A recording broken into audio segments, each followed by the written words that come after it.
Good morning everyone. আশা করি আপনারা সকালে ভালো আছেন, সুস্থ আছেন। আমিও ভালো আছি। আপনাদের প্রত্যেককে আমার কম্পাস লাইভ চ্যানেলে স্বাগত জানিয়ে আজকে ব্লগটা আমি শুরু করছি। কালকে রাতে খাওয়ার পরে বাসনগুলো রেখে দিয়েছিলাম, ওগুলো আবার সকালবেলা টিফিন করেছি। সেই বাসনগুলো বাসনগুলো সব মেজে নেব।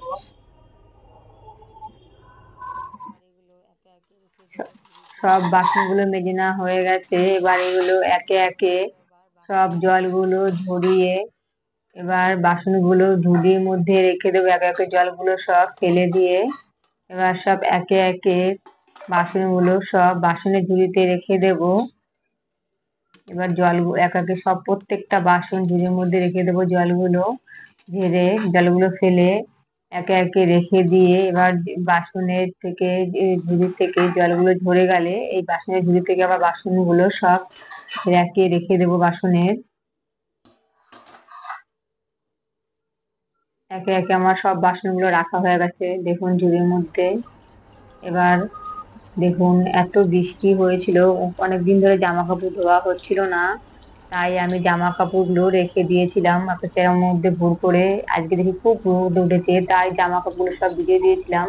এবার জামা কাপড় ভিজিয়ে দেওয়ার পর সব কাঁচা দেওয়া সব কাঁচা হয়ে গেছে। জামা কাপড়গুলো সব কেটে ধুয়ে চান করে ঠাকুরকে একবারে পুজো দিতে চলে এসেছি। এবার শিবলিঙ্গটাকে জল শঙ্খ দিয়ে চান করে নিচ্ছিলাম। চান করিয়ে নিয়ে ভালো করে জলটাকে ফেলে দিয়ে এবার শিবলিঙ্গটাকে যে পাথরের বাটির মধ্যে বসাই সেখানে বসিয়ে দিয়েছি। এবার জল শঙ্খটার মধ্যে জল ভরে এটা জল শঙ্খ যেটা আমাদের রাখে স্থানে তার মধ্যে রেখে দেব। এবার গাছের ফুলগুলো সব সকালবেলা যখন আমি গাছ থেকে তুলেছিলাম তখন এই সাজিতে সব ফুলগুলো ধুয়ে রেখেছিলাম জল দিয়ে। এখন আর তাই ধুতে হবে না, তাই ফুলগুলোকে চন্দন ঘষেছিলাম। চন্দনে বাটা চন্দন ঘষে ফুলগুলোকে সব চন্দন মাখিয়ে ঠাকুরের পায়ে সব দিচ্ছিলাম আর সিংহাসনটা ভালো করে সাজিয়ে নিচ্ছিলাম। দেখুন কত সুন্দর বন্ধুরা আমাদের গাছে ফুল ফুটেছে। দুরকম জবা, টগর ফুল, নয়নতারা এগুলো ফুটেছে। বাজার থেকে ফুল এনেছি অল্প, বাজারে ফুলগুলো বেশি ভালো হয় না, তাই গাছের ফুল দিয়ে বেশিরভাগ দেখুন পুজো সিংহাসনটা পুরো সাজিয়ে নিয়েছি। কত সুন্দর লাগছে দেখতে। আর আজকে ছিল বৃহস্পতিবার, তাই একটু বাজার থেকে পানকলা ফুল অল্প একটু এনে নিয়েছি। দেখুন গাছের ফুল দিয়ে আমি বেশিরভাগটা পুজো দিয়েছি। আজকে সিংহাসনটা সাজিয়েছি, কত ভালো লাগছে। কত বড় বড় ফুল দেখুন, গাছের মধ্যে ফুটলে খুব ভালো লাগে। আর গাছের থেকে কড়িগুলো আগে যদি তুলে নিই না তাহলে না ফোটে না, বড় হয় না ফুলগুলো সেরকম, তাই গাছেই ফুলগুলো রাখি। দেখুন কত বড় বড় ফুল, কত ভালো লাগছে দেখতে সিংহাসনটা।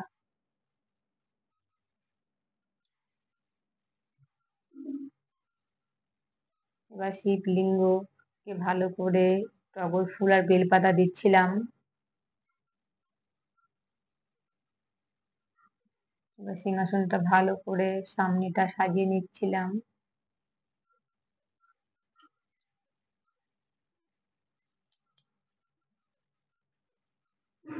আমার ঘরটা বসানো হয়ে গেছে।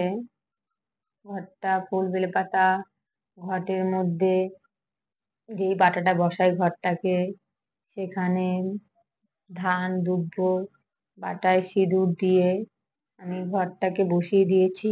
অন্যদিন আলপনা দেই বৃহস্পতিবার, কিন্তু আজকে আলপনা দেওয়া হয়নি, তার কারণ খড়ি মাটি ছিল ঘরে আনা।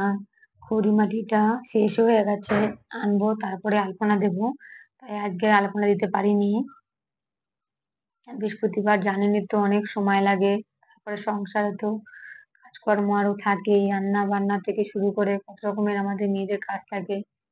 সকালে ঘুম থেকে ওঠা মাত্র আমরা যতক্ষণ রাতে শুতে না যাই ততক্ষণ পর্যন্ত আমাদের কাজ আর শেষ হয় না, কিছু না কিছু কাজ আমাদের লেগেই থাকে। এখন বাটাগুলো ভালো করে ভাসিয়ে নিয়ে বাটাগুলো দিয়ে দিচ্ছি। ঠাকুরের বাটাগুলো একে একে সব দিয়ে দিচ্ছি।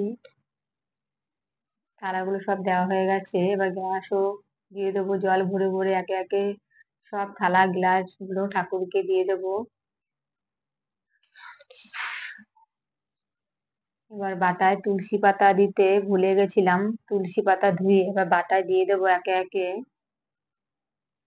যেহেতু আমি এক হাতে ক্যামেরা ধরে এক হাত দিয়ে ভিডিওটা করছিলাম, তাই আমার একটু অসুবিধা হচ্ছিল, তাই ভালোভাবে আমি ছবিগুলো তুলতে পারছিলাম না।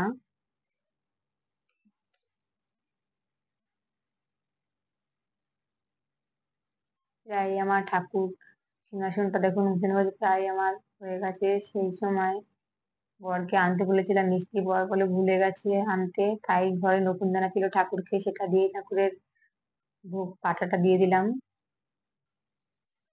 এবার আমার হয়ে গেছে। এবার আমি ধূপ কাঠি ধরিয়ে দেব আর প্রদীপটা জ্বালিয়ে দেব।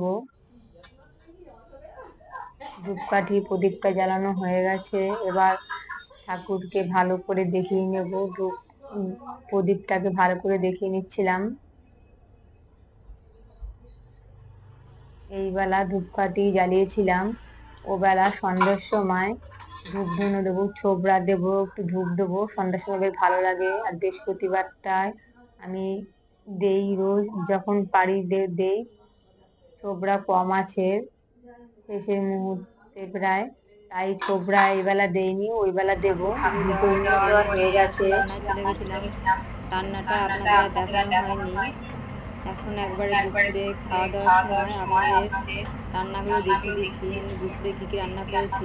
আজকে আমাদের দুপুরের মেনুতে কী কী ছিল।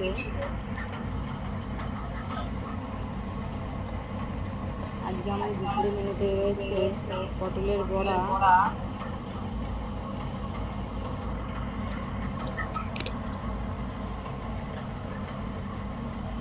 রয়েছে পেঁপে আর আলুর তরকারি,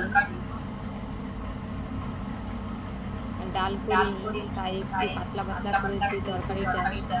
আর আমার বরের আর শ্বশুরমশাই ডাল লাগে, তাই ডাল করিনি যেহেতু, তাই একটু পেঁপে আলু তরকারিটা পাতলা পাতলা করেছি। আর এখানে রয়েছে নেনুয়া ভাজা, নেনুয়া ভাজা রয়েছে এখানে। আর এখানে রয়েছে আম, দুপুরে খাওয়া দাওয়ার পরে আম খাবো, তাই আমটা কেটে রেখেছি। আর এটা রয়েছে ভাত, দুবারের ভাত করে নিয়েছি বেশি করে, রাতে আর করতে হবে না, যা ভাত করেছি। এই ছিল আমাদের দুপুরের মেনু। আর আপনাদের কাছে আমার বিনীত অনুরোধ, বন্ধুরা আপনারা ভিডিওটি পুরোপুরি দেখবেন, ভিডিওটা স্কিপ করে দেখবেন না। ভিডিওটি পুরোপুরি দেখার জন্য আপনাদের কাছে আমার বিনীত অনুরোধ রইল।